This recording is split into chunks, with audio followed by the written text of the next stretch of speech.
Welcome to the deep dive. We have one critical mission today. We're jumping into your stack of sources on global sovereign debt. A big one. Yeah, a really big one. We want to extract the core insights on, well, why governments worldwide seem utterly addicted to borrowing and try to figure out what the global bond market, the supposed arbiter of fiscal discipline, is actually thinking about this whole mess. It's definitely a massive topic, and I think we have to start with the context because the core fact is really quite striking. Which is? The average ratio of public debt to GDP in developed countries, it's now back where it was in 1945. Wow, 1945. Think about that level of borrowing. That was right after a global war. We haven't seen this kind of indebtedness normalized in, 8 decades? That historical parallel is Yeah.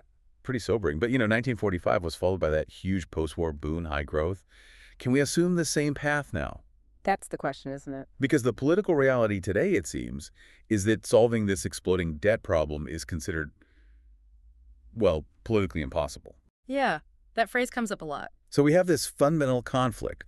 Governments are hooked, but investors are starting to get nervous, wondering when the music stops. That's exactly the tension. And, when you're an investor, the worry isn't always outright default. That's pretty rare for developed countries. Right. It's more about the cost. At what point do bond yields, the cost of lending money to the government, get so high that they just crush the economy? That's the tightrope. That's the tightrope walk we're looking at. Okay, so let's unpack this global addiction cycle first. Oh. We know the habit is pretty much universal. Oh, yeah. Virtually every major developed country, you've got the U.S., Japan, Canada, Italy, France, they all have debt levels that are just sky high by historical standards. Germany might be a temporary exception, maybe, but generally, yes. The scale of borrowing has just become normal. It has. And this scale, it's driven by two main forces that kind of fed into each other. First, you had these unavoidable, massive shocks. Well, the global financial crisis back in 2008, obviously. Then the sheer necessity of supporting entire populations during COVID. Right, the pandemic support. And then the economic fallout from the war in Europe. Governments had to step in every time, acting as these sort of insurers of last resort. And the second factor was that long era of cheap credit, wasn't it? Exactly. For over a decade, debt was essentially for free, Yeah. Zero or even negative interest rates. So if money costs nothing. Why wouldn't you borrow? The whole global economy just got hooked on debt in that environment. Which brings us to where we are now and what the sources call the classic debt trap. Yeah, that's the term. The playbook now seems to be borrow your way out of trouble. And pay for the old borrowing. With more borrowing. Right. But that cycle is getting ruinously expensive now that interest rates have shot up because of post-COVID inflation. And this is where we need to pause and look at the real numbers, because they really tell the story of the squeeze. Your sources point out the U.S. federal government, for instance, spent $880 billion just on debt interest last year. Wow. $880 billion. That's 4 times what it was a decade ago. And just to give you a sense of the scale there, that $880 billion is getting close to 25% of all federal revenues, just to service the debt. A quarter of income just on interest. Think of it like this. Imagine your credit card bill is growing fast, and the interest payment alone starts eating up a quarter of your entire monthly paycheck. That's the debt trap. Right. You've got nothing left over for anything else. And that's the danger, isn't it? When those massive debt service payments pile up, they squeeze everything else the government needs to do. Public services, infrastructure, new investments. The pressure to find savings somewhere else becomes intense because so much tax money is just locked up, paying for yesterday's loans. It's a direct competition for resources. Every single dollar spent on interest is a dollar that can't be spent on, say, building a new hospital wing or fixing a critical bridge. So if the habit is so expensive now, who's supposed to step in? Who provides the intervention? Well, that's where we meet the market's heavy hitters, the so-called bond vigilantes. Okay, let's make sure everyone listening gets the mechanics here. What exactly is a bond? Just quickly. Sure. A bond is basically an IOU from the government. They promise to pay you back your initial investment, the principal, on a set date. And in the meantime, they pay you regular interest payments, often called coupons. Okay. And crucially, we need to understand this inverse relationship between the bond price and its yield. Absolutely critical. The yield is the effective return you actually get on the bond. So say the government issues a $100 bond paying 5% interest. Simple enough. Right. But if the market gets worried about that government's finances and maybe you try to sell your $100 bond but can only get $90 for it. The price drops. Right. Then the effective interest rate or the yield on that debt just jumped up significantly for whoever buys it off you for $90. So yields go up when bond prices go down. Got it. And why does a government dread high yield? Because it immediately jacks up borrowing costs for everyone, right across the country. Think mortgage rates, corporate loans, everything. Oh, okay. That can really put the brakes on economic activity, even crush it. That's why central banks and governments fight so hard to keep yields stable and, ideally, low. And the vigilantes are these investors who basically argue that if governments lack discipline, if they keep spending recklessly, they, the investors, will just drive those yields higher to force some responsibility, maybe slow the economy down to make their point. Exactly. They first really showed up back in the 1980s. And what's giving them renewed power now? Inflation. Your Yeah. sources are really clear on this. Bonds hate inflation. It's like their kryptonite. Why kryptonite? Because inflation directly eats into the value of those fixed returns you get from the coupons. If inflation is high, suddenly that government bond, traditionally the safest asset around, doesn't look so safe anymore. But wait a minute, didn't these vigilantes kind of disappear for 20 years? Yeah. During the whole quantitative easing or QE era when central banks were just buying up all the debt. They were definitely sidelined. Yeah, central banks were the dominant force. So how relevant are they really now? Well, now that central banks are focused on fighting inflation and raising rates, the market is much more in the driver's seat again. And the moment the world really saw this tension explode in real time was the Liz Truss crisis in the UK back in 2022. Right, the mini-budget fiasco. Yeah. The bond market essentially looked at the government's plans and decided they didn't have a clue. What specifically happened there? Because it wasn't just abstract finance, was it? It felt like a real systemic shock. The proposed tax cuts, which were unfunded, were just so aggressive that bond investors panicked about the UK's ability to actually pay for them. So they sold UK bonds. Massively. Gilt prices, that's UK government bonds, they just plummeted incredibly quickly. And this triggered margin calls, forced selling across pension funds. It got very messy, very fast. Destabilizing pension funds? That's serious. Oh, yeah. The Bank of England had to jump in with emergency measures just to calm things down, to steady the ship. And the immediate concrete impact on the average person on the street. Borrowing costs, especially mortgage costs, they went through the roof almost overnight. Wow. It gave governments everywhere this terrifying glimpse of what happens when the market loses faith in your fiscal credibility. They absolutely live in dread of repeating that. So if the UK got that warning shot, then the U.S. is the real linchpin, right? It's got the biggest deficits. Its debt path looks unsustainable to many. Yeah, some forecasts see U.S. debt hitting maybe 160% of GDP within a decade. But doesn't the U.S. dollar, being the world's reserve currency, give it some kind of special protection? It gives them a unique cushion, absolutely. A huge advantage. But it's not total immunity. How so? Well, the sheer amount of debt the U.S. government has to sell every year, we're talking about 7.5% of GDP year after year, that puts enormous pressure on the market to absorb it. Yeah. If investors start demanding higher yields to take on that debt, U.S. debt service costs could explode much faster than anyone expects. And that would have huge global ripple effects. Okay, this brings us right to this deep conflict among economists about whether all this debt is actually a problem at all. Let's start with the more traditional conservative view, the one that sees the deficit as this giant hole we need to fill. Right.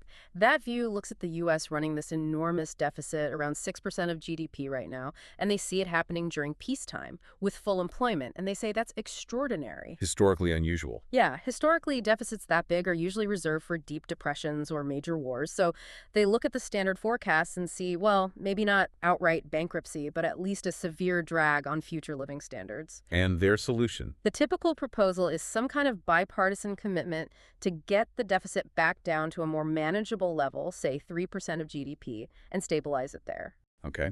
But then we pivot to this completely alternative economic view, which just reframes the whole issue. They argue government red ink is fundamentally different from my credit card debt. This is where it gets pretty counterintuitive for most people. They argue that the government deficit is actually doing something very useful. Useful. How? It's creating a surplus, a financial surplus in the non-government private sector. That's, you, me, businesses, as they often put it. Their red ink is our black ink. If the government spends more into the economy than it taxes back out, that difference has to end up somewhere. Probably a savings account. Exactly. It adds to the net financial wealth of the private sector. Wait, so if a government eliminates its deficit, say they hit that 3% target, Yeah. doesn't that just reduce overall debt? Which sounds good. Well, not necessarily good for everyone. According to this view, if the government eliminates its deficit, it also eliminates that financial injection into the private sector.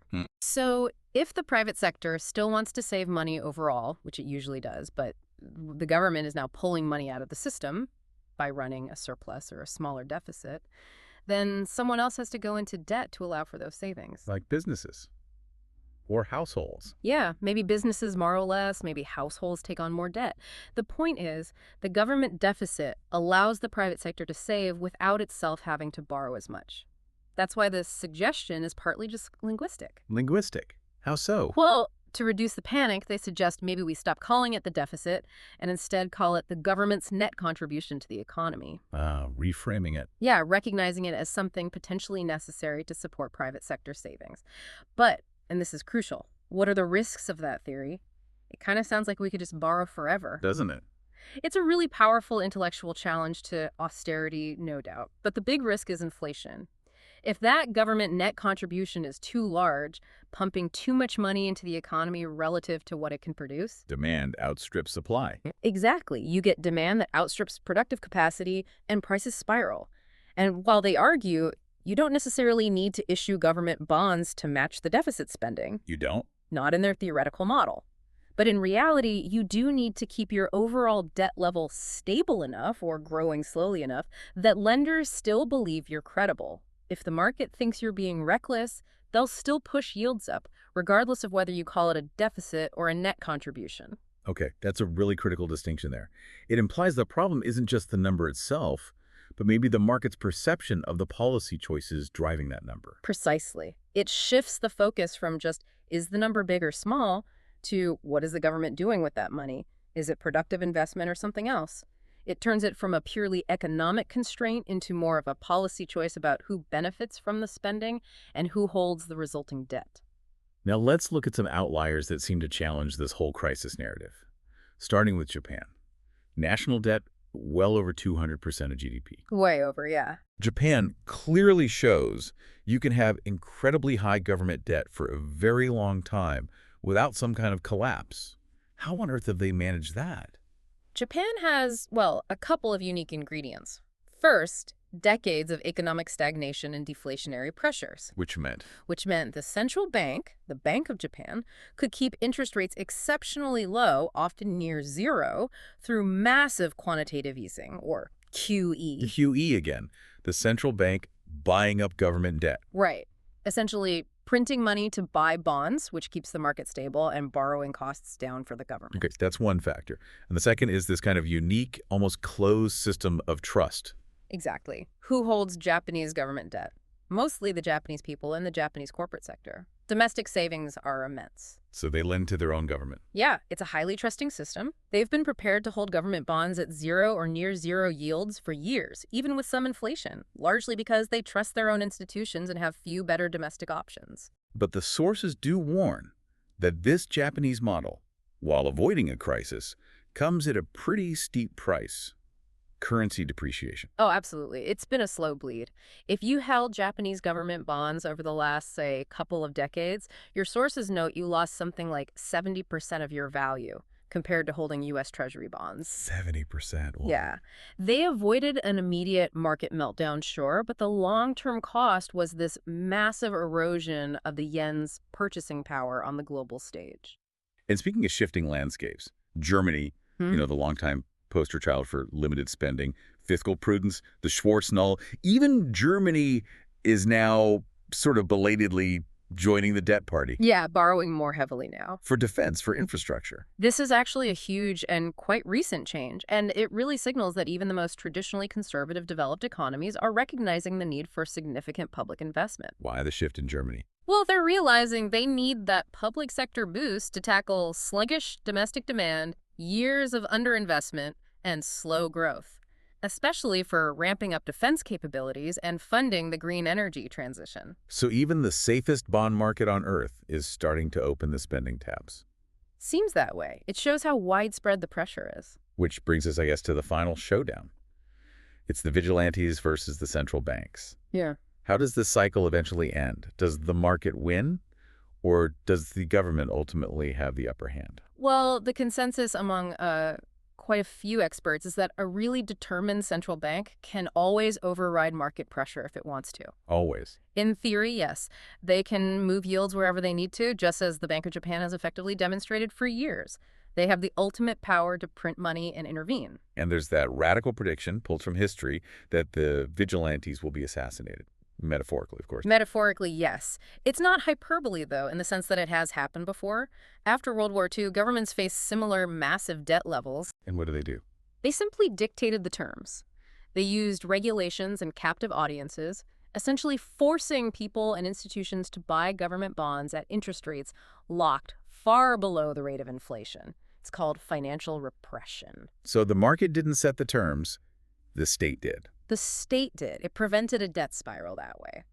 So the core dilemma here seems to be, if political austerity is just impossible, and let's face it, politicians generally love borrowing and spending because the payback comes later, maybe on somebody else's terms, Right. then what's the least painful way out of this?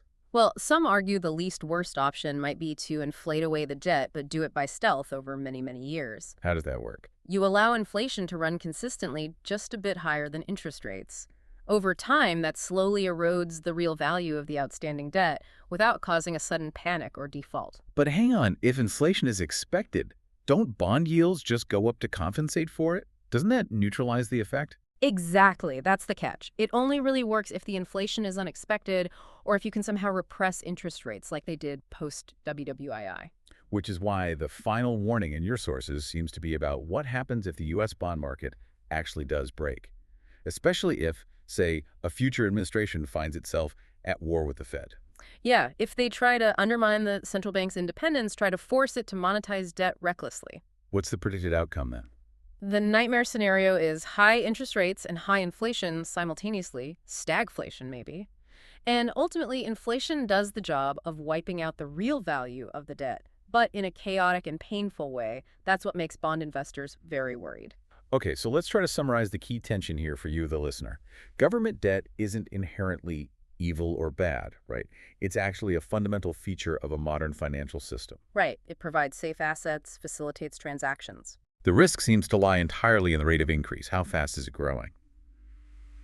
And coupled with that, this terrifying lack of clarity about the specific point, maybe it's a political point, not just economic, where the market simply stops lending or demands yields that become crippling. And the political reality, let's be honest, is that everybody, voters, politicians, generally wants more credit, not less. Politicians are always drawn to the idea of increasing spending without raising taxes. That's political nirvana. So the cycle just continues because the cost of paying it back is always pushed into the future. Kick the can down the road, yeah. Which leaves us with, I think, a final provocative thought for you to maybe mull over. This whole debate about deficits, maybe it isn't just an economic calculation. Maybe at its heart, it's partly a linguistic problem that hides a really profound political choice. How do you mean? Well, we obsess over the quantity of the deficit, right? Is it 3%, 6%, 10%? But we rarely seem to focus on its quality. Okay. What's the deficit for? Exactly. Is that deficit the result of passing, say, tax cuts that mainly benefit the wealthy? Or is it the result of making genuinely needed public investments in things like infrastructure, healthcare, education, or even national defense? So the quality of the deficit matters just as much, maybe more, than the sheer quantity? Perhaps. Because focusing on the quality forces us to ask a different question. Whose black ink, whose savings and surpluses are we actually prioritizing with this government spending and borrowing? Whose future are we investing in? That's a much deeper question than just balancing the books. Something to think about. Until next time, keep digging into those numbers and maybe question the labels too.